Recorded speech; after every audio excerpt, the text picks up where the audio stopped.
Welcome to Week 7. It's Fantasy Football Today. I'm Jamey Eisenberg. That's Dave Richard. That's Heath Cummings. We are brought to you by BetMGM. Make it legendary. Make it healthy for Week 7. Everybody's hurt in the NFL. A lot of wide receivers dealing with injuries. Going to go through our rankings and tell you who's good to play, who's not good to play, who's healthy. We'll hopefully get some updates from some practice reports, but a lot of injuries that fantasy managers and NFL teams are dealing with. And we have two teams on a bye in Buffalo and Baltimore, so you don't have a lot of star players available to you to set your lineups. Let's start with the quarterbacks. We'll show you the rankings that matter to you, the list 1 through 12, and get some of the obvious plays. And then as we get probably, I don't know, like quarterback 5 after that, it's like, okay, maybe do I trust this guy? Do I not trust this guy? I don't know. I think quarterback 5, quarterback 6, quarterback 7 are pretty obvious plays this week. It's kind of basically through 7, right? So we got Mahomes all the way through Jalen Hurts. We kind of like those go guys. A little longer than that. Number 9.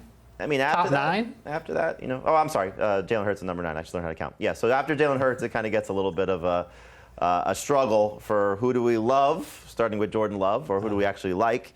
And I'll ask you the question I asked you guys, as always, if we could show the other list as well, 13 through 24.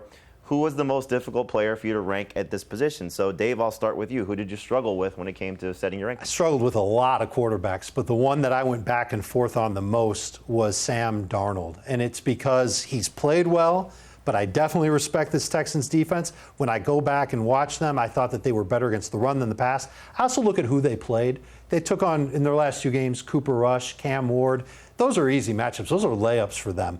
And I think this is a definite step up, coming off the bye, playing in Seattle, tough place to play. And I think Darnold has earned the benefit of the doubt. So I like him. I don't love him, but I don't love a lot of quarterbacks this week. So he's in my top 10 kind of by default. You look at those 3 guys on the screen, Darnold, Jones, Fields, and I think that's kind of the mystery box. Well, Dave's the only guy on the screen right now. Now I'm the guy on the screen. No mystery with you, Heath. Daniel Jones has, again, like Darnold, played so well, and the Colts have done such a great job of putting him in a position to succeed. Fewest sacks in the NFL. They're designing a great offense, getting guys open. But he's on the road. He hasn't been good on the road yet. His yardage production is not QB starter territory. I think 212 passing yards each of the last 2 games. He either runs for 1 yard or 20. It's just, can he get 2 or 3 touchdowns? And I just don't feel great about it on the road this week. So I'm going to sit Daniel Jones, but it is really difficult, and I don't really like it. I'll circle back to Sam Darnold in a minute because he's a quarterback I want to sit. We'll circle back to Daniel Jones as well. He's a quarterback you want to sit. Mm-hmm. But for me, it's Justin Fields. Now, I think there's a chance he could still play well despite not having Garrett Wilson. And we talk about this fun way to make things work in our favor. We call it Azer static. So if you take away, you look at Justin Fields, got 3 great games so far this season, and you take away the production for Garrett Wilson in those 3 games, it's basically 10 fantasy points for Justin Fields in every game, 10, 10, and 9. If you do that, he's still averaging 20 fantasy points per game, which is a nice thing to do, and that's not accounting for any replacement production that he would get from whoever's going to catch passes. The Panthers stink. The only quarterback that has failed to have a great game against the Panthers for the most part has been Michael Penix. So there's an opportunity here for Fields to still play well. I'm on an island here. Sportsline's on an even different island because they have him at 6. But without Garrett Wilson, I still think Justin Fields is a top 10 quarterback because of what he'll do with his legs. When he's been at his best, he's been running. And 2 quarterbacks so far this season that have had good games against the Panthers, 3.4 or more fantasy points with just their rushing totals alone. So can he get you to 16 fantasy points with his arm? I think he'll be about 4 or 5 points with his legs, 40-plus rushing yards with his legs, maybe a touchdown. I still think he's going to be an okay start. But again, I know I'm out there a little bit in terms of how I feel about Justin Fields. All right, let's talk about some quarterbacks that we're starting and sitting. So, Heath, speaking of Love, you like Jordan Love. You think he's going to do well in this matchup against Arizona? Yeah, he's another guy who's actually played really well so far this year. It's just he's ended up in a lot of games where he throws 22 passes and it doesn't turn into production. But if you look at the yards per attempt, you look at his EPA per dropback, he is producing like the good quarterback he was a couple of years ago and not what we saw last year. The one thing we've seen against Arizona is that quarterbacks throw the ball a lot. 39 pass attempts per game against them. And some of that is because there was a 55 attempt game early in the year. Some of that is just guys throwing more when they face the Cardinals. I do think we'll see a few more pass attempts for Love in this game, and he's one of those guys that's still in my top 10 that I feel good about starting, not part of the big blob after. He lit them up in week 2 or week 3 last year when he was coming back from the first knee injury that he suffered in Brazil. So did have a 20-plus point per game against this defense, so hopefully that carries over to this week as well. Dave, you're starting Matthew Stafford, which is interesting because he does not, at least the expectation, does not have Puka Nacua for this week's game in London. It has a lot to do with the matchup. And I like the other receivers that the Rams have. They've got Devontae Adams. They've got Jordan Whittington. They've got Tutu Atwell. That's going to be their downfield guy. I hope they have Tutu Atwell. If they don't have Tutu Atwell, that actually might make me change my opinion on Stafford just a little bit. They also have their tight ends, and they have their running backs who haven't been doing well. Jacksonville's been pretty good against the run. I know they're not going to have Devin Lloyd. I actually think that's not going to matter. I think Jacksonville's run defense is still going to be really good. It's their pass defense that hasn't been good. We've seen quarterbacks put up at least 21 or more fantasy points each of the last 3 games, 4 of the last 5. The only 2 quarterbacks that Jacksonville's done well against, C.J. Stroud, and that was back when Stroud wasn't playing well, and Bryce Young. So I like the opportunity for Matthew Stafford to find a couple of touchdowns, maybe get close to 250 yards on top of it. My only concern is, and again, you mentioned Devontae Adams. That's a big part of this. So hopefully Adams comes through. But last year, 5 games without Puka Nacua, he was 14.8 fantasy points or less in every start. And then we saw last week's game, Puka leaves the game. Baltimore's defense was abysmal, and he does not play well without Puka on the field. So anytime you see a receiver of his caliber not there, it makes me very nervous. So I don't know if Stafford's going to have a big game, but I hope that you're right. It's interesting, though, because Justin Fields isn't going to have Garrett Wilson, and you're nervous about Justin Fields. And you didn't mention, you thought he was only going to have like 4 or 5 rushing points. I think if you're going to start at the minimum. At the minimum. Yeah, I think if you're starting Justin Fields, you've got to hope for him to score a touchdown and get 40 or 50 rushing yards on top of that, which is possible with Justin Fields. It's the passing and how much throwing he'll even do that makes me nervous about Justin Fields. By comparison, I'd rather start Stafford. I get it. And it's, we start to get past QB9. We're starting to nitpick some of these guys and see where things, sort of fall by what can hopefully go right or what can hopefully go wrong. We know it's going to go right for Jared Goff. He's playing at home. He's playing against a Tampa Bay defense that's still beat up, and this is the scenario where he tends to shine. We saw it in the Chicago Bears game a few weeks ago as well, at home. Now, give him credit. Played well in the last 2 weeks on the road. I think it's going to be one of his best games of the season. Vegas thinks it's going to be a high-scoring affair. I think it's going to be back and forth between him and Baker Mayfield. So both top 5 quarterback potential there for both these guys. But anytime you get a situation where Jared Goff's at home, you see where we all think. Top 8 quarterback or more, and factoring Sportsline as well. So big week coming for Jared Goff. The quarterbacks that we're sitting, we touched on this a little bit. So Dave, Heath made the case why maybe Daniel Jones was tough to rank. You're saying to sit him outright. I agree. And it's Tua Tagovailoa, it's Jaden Daniels, it's Bo Nix. All 3 of these quarterbacks went up against the Chargers. All 3 of them failed to get 20 fantasy points against them. The Chargers might have Khalil Mack in this game. That's somebody else who's really good at getting to the quarterback. Odafe Owe is someone they acquired. He's another good pass rusher. Their secondary has been playing well. It makes me nervous to count on Daniel Jones. The thing that stood out to me, that what Heath said, was he really needs to score 3 touchdowns in order to have a good game. And I don't know if we can count on Daniel Jones to do that. Your sit is Bo Nix. I'm surprised by this. Yeah, the Giants' defense has not been as bad against the pass. Agreed. I think as a lot of people expected. You look at the quarterbacks that had success against them. It was Jaden Daniels rushing for 68 yards to score 21 fantasy points in week 1.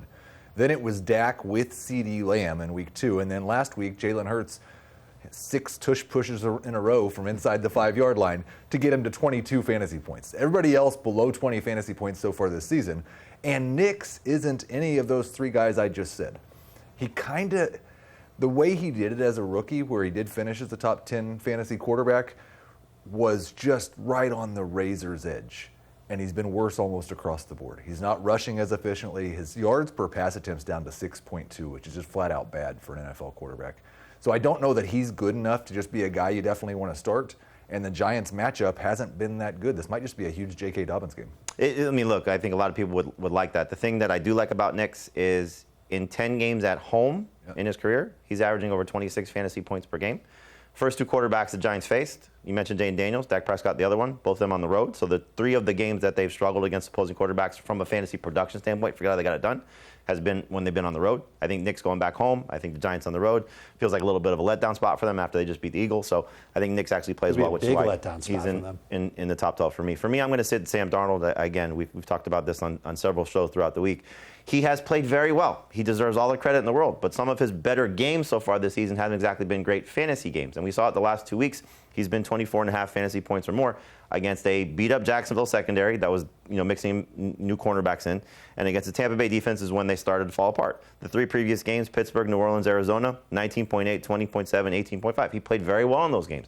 Heath, you brought up something on CBS Sports HQ. This feels like it's going to be a low-scoring, drag-it-out, kind of slow type of game. And I just don't think Darnold has the type of upside that we've seen the last 2 weeks. When I liked him, I know you liked him as well. I know you still like him this week. But for me, I'm going to try and get away from Sam Darnold. So I know you like him. You also share the same sentiment. Yeah, I think both teams, if they had their preference, would just run the ball 40 times and pass 20 times.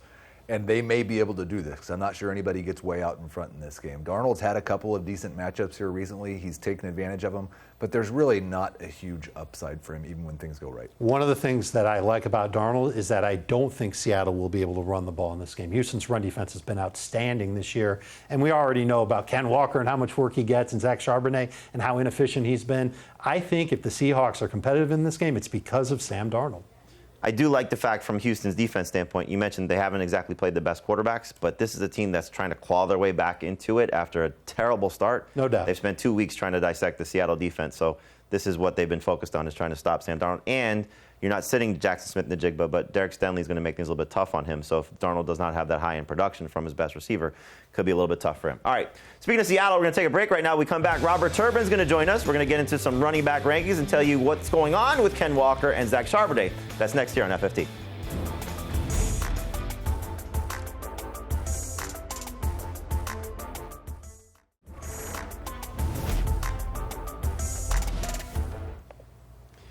Welcome back to Fantasy Football Today, presented by BetMGM. Make it legendary. I'm Jamey, that's Dave, that's Heath. Joining us now is the legendary guy himself, Robert Turbin. And we're going to talk about running backs here on Fantasy Football Today. So let's show you the rankings, 1 through 12. You're not going to really see any surprises, I think, on this list. Maybe, a Quinshawn Judkins jumps out that he's now a top 12 running back in our consensus rankings. You see Ja'Cory Krosky-Merritt. We'll talk about him as a start for this week.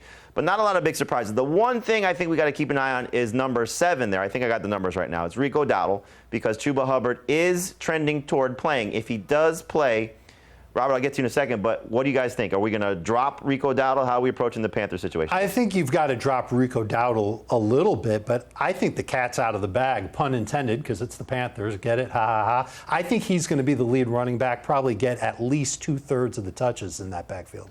I think the first key this week, that might happen this week, because we don't know exactly how healthy Chuba Hubbard is. Even when he said he was going to play this week, he didn't know how much he was going to play.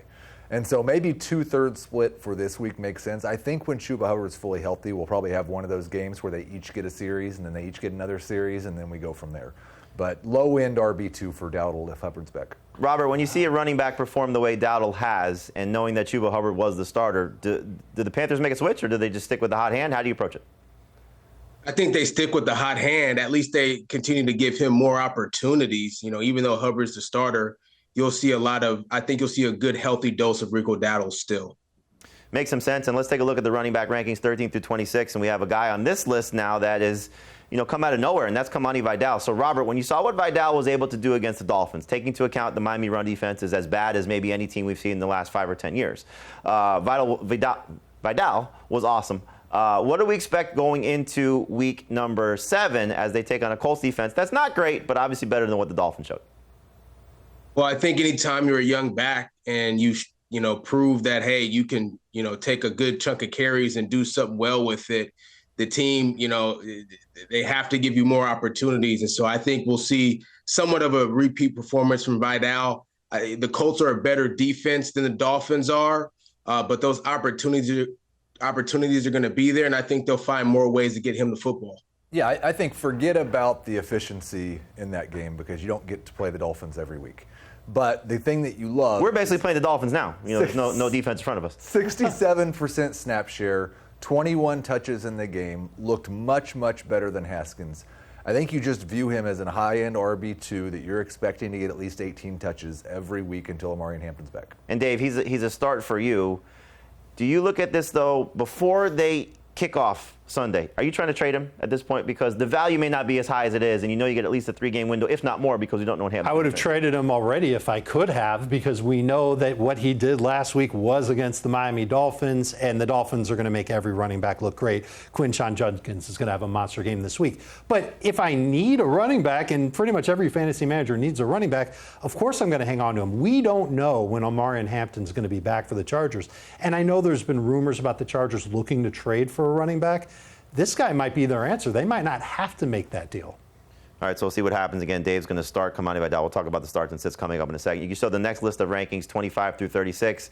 And this is where we get into the Seahawks running back. So, Robert, you're obviously very connected to this organization. Ken Walker, Zach Charbonnet, we're getting differing reports about, are they going to continue this split? Does Charbonnet maybe get more work? What's going on with Walker?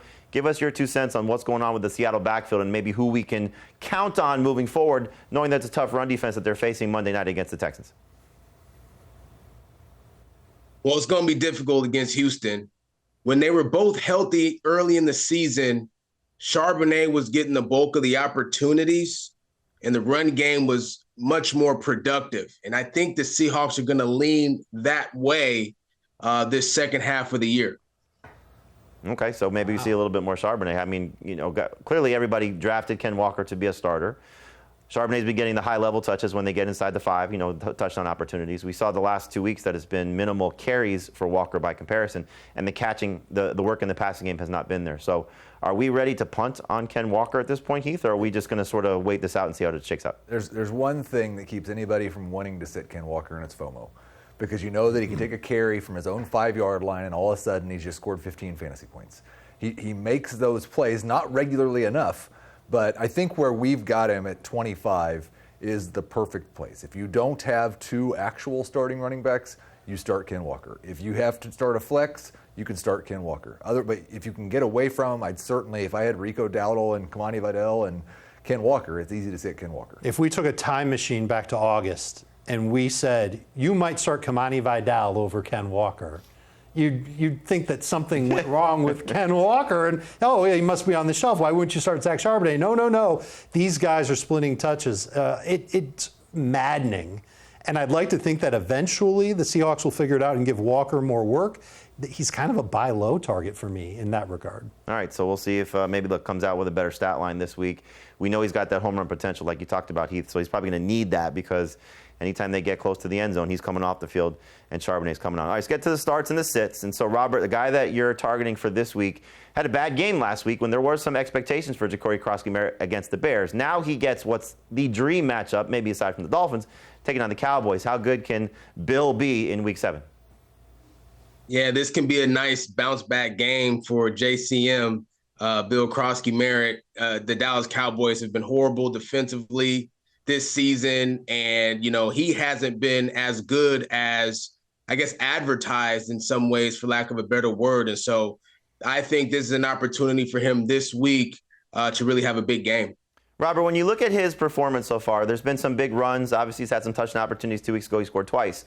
Not a lot of work in the passing game, though. We know that's not necessarily something Jaden Daniels does with him. He did that with Austin Eckler last year a little bit. But does the lack of work in the passing game concern you at all about his high-end production? Not this week in particular against the Cowboys. Maybe long-term, if we look at it from a rest of season standpoint, that's not been a part of his game. You'll see McNichols kind of come in a lot of those third down situations now. But I think he's still developing as a runner. And so, I think most of his production is going to come from the backfield on the ground. Another guy that's going to get a lot of production on the ground, Heath, is Jordan Mason. And, we've sort of been talking about a lot of these backup running backs. He's kind of the first guy, that got an opportunity to take advantage of an injury and run with it. First game was great, what he did against the Bengals. What we saw against the Browns, was probably a little bit of a surprise because he found the end zone. So coming off a bye, what do you think about him taking on an Eagles defense that, Jalen Carter in, Jalen Carter out, it's been a little bit different to sort of judge this defense that he's facing? Well, the one thing that's been pretty consistent is every week but one, they give up at least 15 fantasy points to a running back. The Chiefs are the only team that has not had a running back score 15 fantasy points against the Eagles. Some backs have done it with passing work, and he's probably not going to do that. But I just am not sure that it's a great run defense right now. It has not prevented running backs from scoring, and I think this is going to be a close game where Minnesota can commit to the run. If J.J. McCarthy starts, we may even see more Jordan Mason carries because they don't want him to throw too much. I like him as a mid RB2, better in half PPR than he is in full PPR. I'll tell you what, 3 catches each of the last 2 weeks. That's impressive for a guy that we didn't expect to be involved in the passing game. Now, we do have one more game until Aaron Jones is eligible to return, so there might be a sell-high window here for Jordan Mason, but clearly ride the hot hand, at least for this week, as he takes on the Eagles. So, Dave, anything else you want to add about Kamani Vidal? I know he's a starter for you. Well, I just look at the Colts matchup, and Robert said it. This is a much better matchup than what Vidal went up against last week. That's easy to say, but I don't really believe that the Colts' run defense is going to shut down Kamani Vidal, as silly as that sounds. I don't think it's going to happen. And if Quentin Johnson plays, that pushes the safeties back, means fewer 8-in-the-box situations, and Vidal can catch the ball out of the backfield too. Should be fun to see how he does. I'm looking forward to tonight's game with Jaylen Warren. He's started the week for week number 7. 8 running backs so far this season, 14.5 PPR points or more against Cincinnati. Number 1 in most fantasy points allowed to the position. Jaylen Warren gets his first rushing touchdown in tonight's game. He's already caught a pass and found the end zone. That was in week 1, but he has not scored since then. We know what happened in week 4. It was the Kenneth Gainwell show. Bye in week 5. Last week, not the best performance for him against the Browns, but I think he has a huge game against the other Ohio team in this matchup tonight. I don't know. He had good efficiency in that game, almost 5 yards a carry. He played well, just not good fantasy production. No, that's true. Speaking of bad fantasy production, let's go to the sits now. And Robert, I want to just get your take in general on the Patriots backfield. You got Ramondre Stevenson as a sit. What are they waiting for? When are we going to see Trevion Henderson? I think they're waiting to trust him more. I really don't know. I would play him personally, Jamey. I think that he's ready. There might be other pieces. We look at it. Obviously, we look at things from a fantasy standpoint, but there might be other holistic things just as a running back that Trey Hendrickson is just not ready to do yet in terms of third down pass protection and those types of things. You just never know. But I think that if they give him more opportunities, it'll allow him to speed up his development. And I think he could eventually take over that backfield as long as they're willing to let him grow and get better in that role. But Ramondre Stevenson, to me is a guy that's regressing in a lot of ways, and he's a sit for me this week. Yeah, it makes some sense. I mean, the matchup actually is not bad.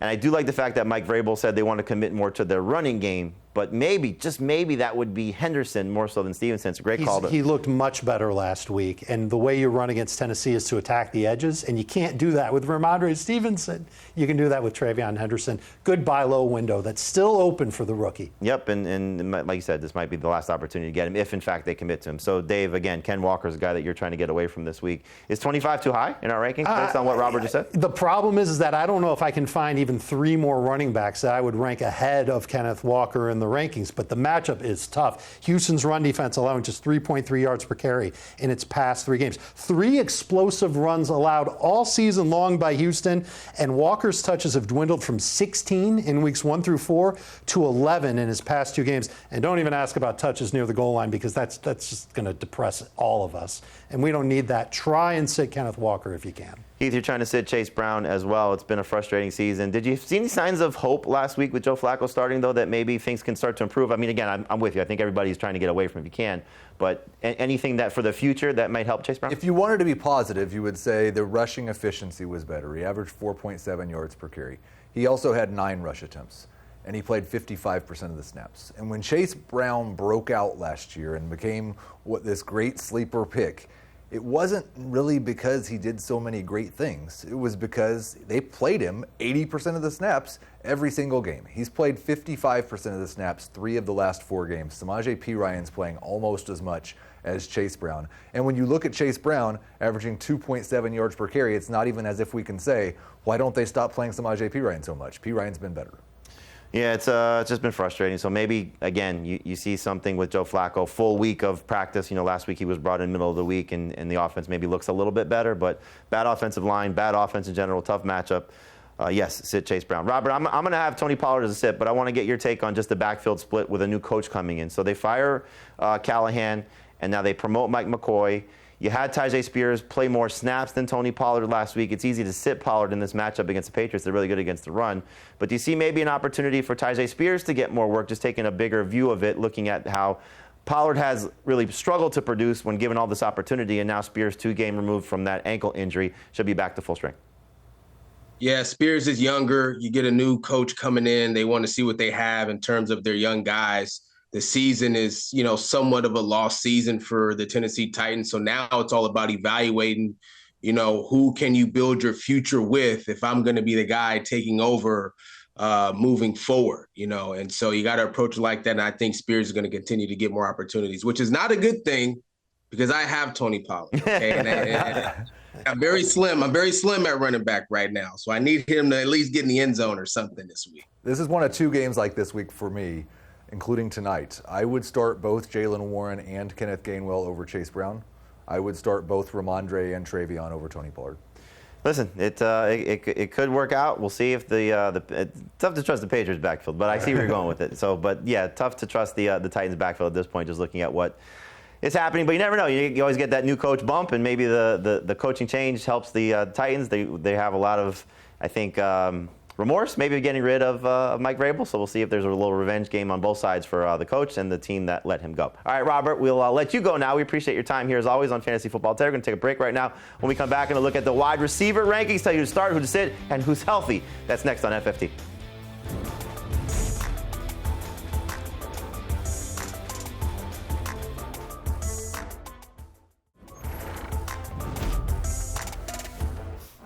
Welcome back to Fantasy Football Today, presented by BetMGM. Make it legendary. I'm Jamey. That's Dave. That's Heath. We're looking at the wide receiver rankings for week number 7. A couple of injury updates. You can show the rankings 1 through 12 as we go through some of these injuries. But we're getting reports that no Terry McLaurin and no Deebo Samuel at practice for the Commanders on Wednesday. Emeka Egbuka not expected to play for the Bucs, but Mike Evans returned to practice on Thursday. Mike Evans returned to practice on Wednesday in a limited. Mike Evans returned to practice on Thursday in a limited capacity. I get it right. I don't know what day it is yet. But Mike Evans returned to practice on Thursday in a limited capacity. No practice for Terry McLaurin and Deebo Samuel on Thursday. So as these updates come in, we'll continue to keep you up to date. But as you see, we're getting some optimistic reports on CeeDee Lamb, for example. So, Dave, when you look at Lamb and what George Pickens has done, are you just going to start them both, or do you have maybe take a cautious approach with CeeDee Lamb and still go all in on George Pickens, or is all on CeeDee Lamb and maybe a little bit cautious on Pickens? I'm starting them both. What's the total on that game, Heath? 54.5. Yeah, that seems low given just how these offenses and how one of these defenses has operated this year. Absolutely expecting big numbers right off the bat for CeeDee Lamb in his return. And there's too much upside to sit George Pickens. I wouldn't get cute with him. We'll see how it goes throughout the next several weeks, but obviously for this week, you want to have both those guys in your lineup. Let's take a look at the rankings 13 through 24, and we'll start to talk about some of the players that are difficult for us to rank. So, Dave, one of those guys for you is at 24, and that's Tetairoa McMillan. I'm very nervous just with the matchup against Sauce Gardner. What about you? I hate the matchup against Sauce Gardner, and I also hate the potential of the Panthers running their way to another victory, but I love the targets that I've seen Tetairoa McMillan get. 5 of his first 6 games, he's had at least 8 targets in each. And the one game he didn't have 8 targets, it was last week. He caught 2 touchdowns, but that was in a much better matchup against the Dallas Cowboys. I've got a little bit of FOMO with the rookie. I don't want to miss out on that if he happens to have one of those games that combines both of those things, lots of targets and a touchdown. Are the odds of that happening low because Sauce Gardner's there? Sort of. And that's why I think you've got to view him as no more than a number 2 fantasy receiver and more of a low-end number 2 fantasy receiver at that. And it's got to be in full and half-point PPR. Non-PPR, a lot easier to get away from Tet McMillan. He's a sit for me. As you see, I have him at 30. I do think the concern is that the guys that have done well against Sauce Gardner or the Jets in general, they've scored touchdowns. George Pickens scored a touchdown. Mike Evans scored a touchdown. Cortland Sutton's a great example of what could happen when you don't score against this team. He was terrible against Sauce Gardner and the Jets last week. So I think McMillan, this could be the worst game that we see from him. Last week, I thought he would score his first touchdown. He did, got 2 of them. Again, is he going to score? We have 5 games of that where him not finding the end zone. And maybe Jalen Coker comes back, and that could be another guy that Bryce Young leans on. So I would try to get away from McMillan, but I understand the hesitation to do that because he is. Who are some receivers, if you don't mind me asking? Well, I'll tell you, the guy that's tough for me to rank is Kendrick Bourne because we get George Kittle coming back. We're waiting to find out about Ricky Pearsall. We don't know about Juwan Jennings. I think any of the receivers come back, it makes it tough on Bourne, and it's a really good Falcons secondary. Heath, you talked about this earlier in the week, that we just maybe have looked at this and said, okay, they're not that great. Team struggle against them. They now have enough out there that we see that this is a pretty good team. And A.J. Terrell, if there is no Ricky Pearsall or Juwan Jennings, well, this is where he's going to go. And so that could make things even tougher on Kendrick Bourne. But he's been so good, especially with Mac Jones starting. Will Brock Purdy continue to do that? I think you just got to look at him as number 3 receiver. But I do think that there's more upside based on the volume for the 49ers, for Kendrick Bourne, for me at least, comparatively to Tetairoa McMillan. Heath, the toughest guy for you to rank is Matthew Golden. We saw last week, coming off a bye. We like this for rookies. Come off a bye, play well. Well, his best game to date in terms of fantasy production. How's he going to do in this, what should be a good matchup against Cardinals? And that's the thing, is I think the rookie breakout is coming very soon. It's like, is it this week? Is it next week? Played 68% of the snaps last week. He has double digits in full PPR in 3 straight games, and he's still looking for his first touchdown.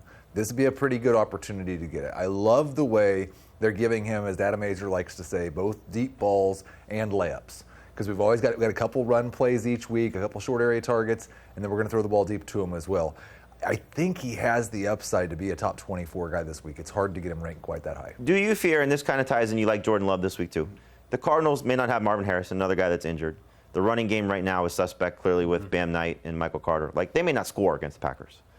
That's a little bit of a fear. We did see Kyler Murray limited back at practice, so he might be there. Sometimes the Cardinals act like they don't have Marvin Harrison anyway. They go quarters without throwing the ball to him. So I think that is a little bit of a concern, but most teams, when they've played this Arizona defense, have ended up throwing considerably more than they run. All right, so we'll see if that happens for Jordan Love and obviously for Matthew Golden. All right, just real quick, name. Dobbs, Golden, who are you starting? I'm Golden. Golden over Dobbs, okay. For me, I'd be Dobbs, but I get it. Dave, for you, you're starting.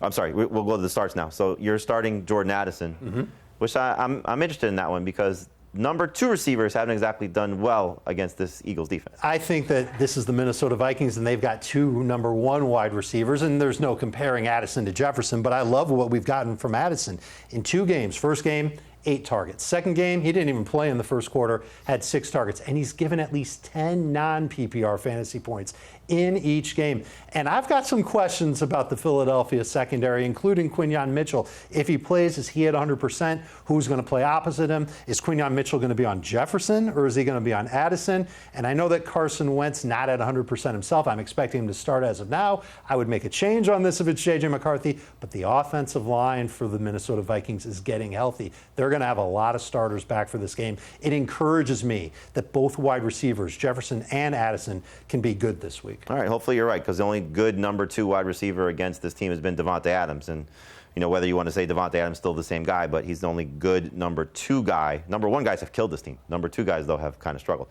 Heath, for you, it's Chris Olave this week, and he's just been kind of quietly very good. Quietly very good, and this might be a chance for him to be loudly very good. He's averaging over 10 targets per game. The Chicago Bears are giving up more than 2 fantasy points per target to opposing wide receivers. This is an absolute smash spot. He's a top 12 wide receiver for me this week. Yeah, you love him. I think it's a good opportunity as well, and especially 21 targets in his last 2 games. So this is a guy Spencer Rattler definitely leaning on as we go throughout the course of the season for the Saints. For me, I'm going to start Jameson Williams. We know he's been tough to trust. He's been a disappointment based on what the expectations are. But home game against the Tampa Bay defense that has been just bleeding fantasy points to opposing wide receivers. I think there's a huge opportunity for this Lions offense to go off because they are back in their building. I think Jameson Williams is a top 24 wide receiver for this week. The sit wide receivers, we kind of touched on a couple of these guys already throughout the course of the show. But Heath, Jacoby Myers, I know you like Trey Tucker and Michael Mayer a little bit. This is a guy, though, you want to sit. I don't know if this is injury related or if this is trade discussion related or what, but he has just not been the same guy this year. And I stubbornly ranked him as a top 20 wide receiver for about 4 weeks too long. I'm done doing that. I guess I'm still the high guy. I can't rank him low enough. Sports line. I do think there's going to be some opportunities in this game for the Raiders to throw the ball, but Trey Tucker's emerged. Michael Mayer's there. They'll dump the ball off to Genty a little bit. I'm out on Mike. We're not even sure if he's going to play, and there's going to be 1 week where he's showcased, where they try and get him the ball a lot to show him off to other teams around the league. Maybe. We've seen that before with players right before they're traded. They get a big opportunity. Or they sit him and then they trade him, and maybe this is the week that happens. Bottom line is that I'm not ready to trust Jacoby Myers after what we've seen. How's he not already on the Steelers? The Steelers. How about the Patriots? Yeah. The Giants, maybe? Yeah. Patriots is where I think he'd go. Yeah, go back there. Go be with Josh McDaniels, who at least they had a good relationship, unlike McDaniels and Devontae Adams. All right, so Dave, you have Keenan Allen on the sit. We're waiting to find out Quentin Johnson and his update.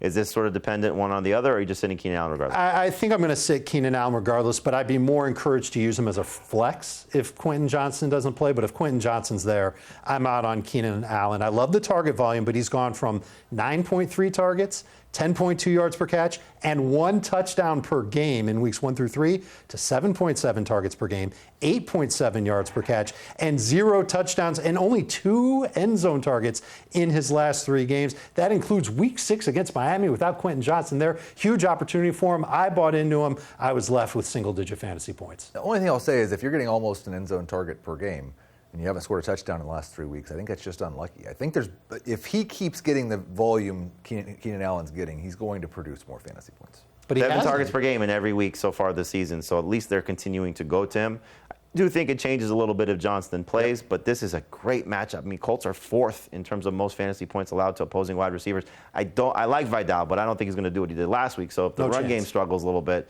then we're throwing a little bit more for Justin Herbert. Then I think Keenan Allen's got an opportunity, which is why I like him as a number 2 wide receiver. I'd start him over Tyrone McMillan. He's a sit for me. We talked about that already. Just concerned about the matchup with Sauce Gardner. All right, we're going to take a break. When we come back and get into the tight ends that you need to start, maybe some of the ones you want to sit. We'll talk about the tight end rankings next year on FFT.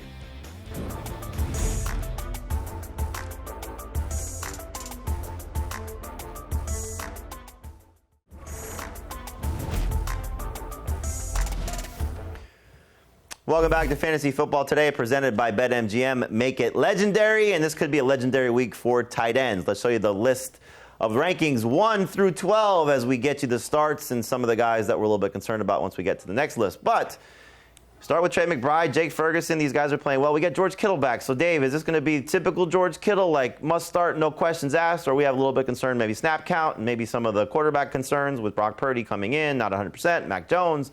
Talk me through George Kittle. If George Kittle is healthy and active, I'm starting him. And I'm especially starting him if Brock Purdy is his quarterback. We've seen that connection between Purdy and Kittle now for several years. It is glorious, and we know about the rest of the receivers for San Francisco. One of them is banged up. The other one was great with Mac Jones. I think George Kittle just goes right back into fantasy lineups as long as he's active. The thing that I love is the volume has been at a level that we have not seen for San Francisco. Heath, you talk about this a lot, and so this could be the thing we've been waiting for George Kittle. Just a lot of opportunities, a lot of volume, so it could be fun. The guy that I'm concerned about for this week is Kyle Pitts. I'll just start with him here because he's on this list at number 12. I thought last week, okay, no Darnell Mooney. This is what Kyle Pitts has been great at. The 2 games that Mooney did not play prior to that, he was awesome. Well, he was not awesome because it was the Drake London and Bijan Robinson show.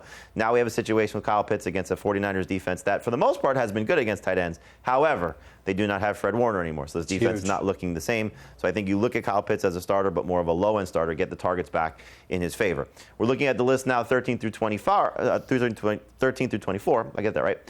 Heath, and we got Michael Mayer on this list, who great last week with the first game where he played without Brock Bowers. What do we think about the second game? I love the player. I love the fact that he had a 30% target share last week. I said earlier today, I do think the Raiders are going to throw a lot. That should be great for him. The only reason he's difficult for me to rank is because the Chiefs have been so good against tight ends. But what I went and looked at is they really haven't played any good tight ends until they played Sam Laporta last week, and he scored 16 fantasy points. So I'm ranking Mayer as a starter, but he is one of those guys that's been a lot of trouble for me this week. Think about that touchdown that Laporta made, too. It was a one-handed grab there. If there's no Jacoby Myers, I'm a big fan of Michael Mayer this week. The one thing just to keep in mind with the Chiefs and with Mayer, I think is, I forgot what I was going to say about this, in regards to they're 5th against tight ends, and they don't want Geno Smith to throw. And like you said, 30% target share. Will he get those opportunities that he needs? And to your point, if Jacoby Myers isn't there, then we'll see how things go there for him. Let's look at the starts and the sits for this week. So, Heath, you're starting Harold Fannin. I mean, just great opportunity. Yeah, we don't think David Njoku is going to play. Harold Fannon's been good in 3 of his 6 games with David Njoku, and now you're facing the Dolphins, who give up elite tight end production almost every single week. Easy start for Harold Fannin. Zach Ertz is somebody you like, Dave? I figure he's a safe bet for at least 6 targets. It should be a high-scoring game against the Cowboys. Cowboys defense can't stop anybody. We got a taste of Ertz coming back last week and getting some good numbers. I think he does it again this week against Dallas. And we'll see about the receivers because Terry McLaurin and Deebo Samuel not practicing on Thursday. So could be an opportunity for him to continue. He had 3-game slump prior to last week, so hopefully continues to play well. The guy that you're concerned about ranking, the guy that I have as a start, is Mason Taylor. So I have a Mason Taylor conversation for a second here. So what's your concern about ranking him this week? The concern about ranking him is he going to get the targets? Because last week he did not get the targets. He had, 1 target, maybe 2 targets, 1 catch, 2 yards. It was an absolute nightmare. And I know there's no Garrett Wilson. And there might not be any Josh Reynolds in this game either. But the Panthers are going to know that. Carolina's been terrible against tight ends. The matchup is great. I'm hoping that translates into something that the Jets will do, and that the Jets will actually let Justin Fields throw 20, 25 times, and that a good amount of those targets goes to Mason Taylor. I would count on that in PPR. I wouldn't be so excited to count on it in non-PPR because he hasn't had a ton of explosive plays so far. Looks easy to rank. Just put him at 12. They all just put him at 12. We did. He's 12 across the 12, board. 12, 12. Yeah. I don't know what Sportsline does not like about Mason Taylor, but look. Might be his quarterback, might be what happened last They week. like his quarterback, though. He's 6 for them. That's the crazy part. Like, again, maybe they It's got to be the rushing then. Well, they may have numbers for. They still project injured guys throughout the week until they're officially ruled out, so they may have numbers for Garrett Wilson. I just think Mason Taylor's in a great spot. To me, I said this earlier this week.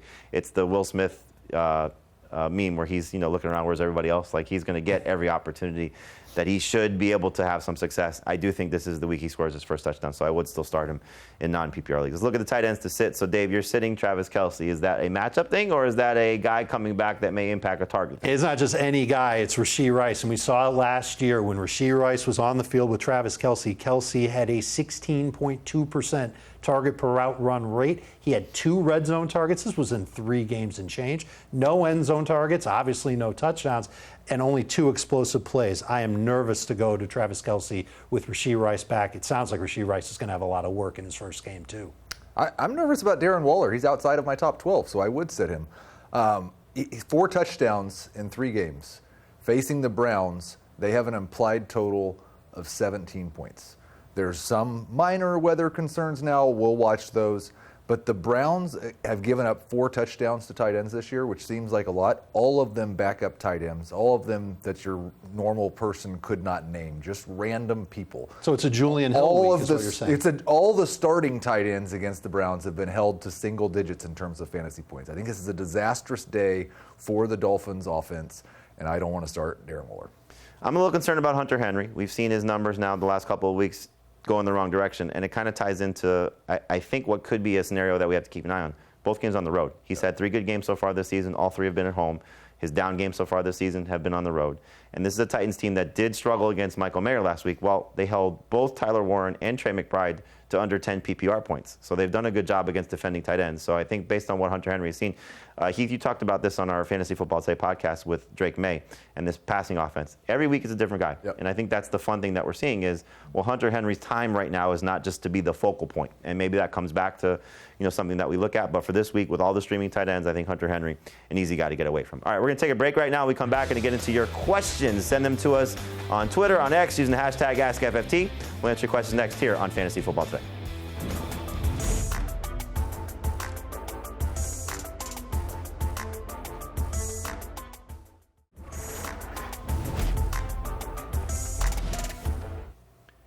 Wrapping things up here on Fantasy Football Today with your questions. Thank you for sending them to us using the hashtag AskFFT. Carol wants to know, which side would you want in this trade? Christian McCaffrey or Jahmyr Gibbs and Trey Tucker? McCaffrey. Thank you. You made a face. I kind of want the Gibbs side. You're getting a throw-in with a... You're getting a throw-in, especially if it's a deeper league, but mostly they can't run the ball, and he might not get a 30% target share and everybody's back. I get it. I probably still want McCaffrey, but I understand where you're going from. Who would you mention in PPR? A.J. Brown, Xavier Worthy, Travis Etienne, or Rico Dowdle, assuming that Chuba Hubbard is playing? Dowdle.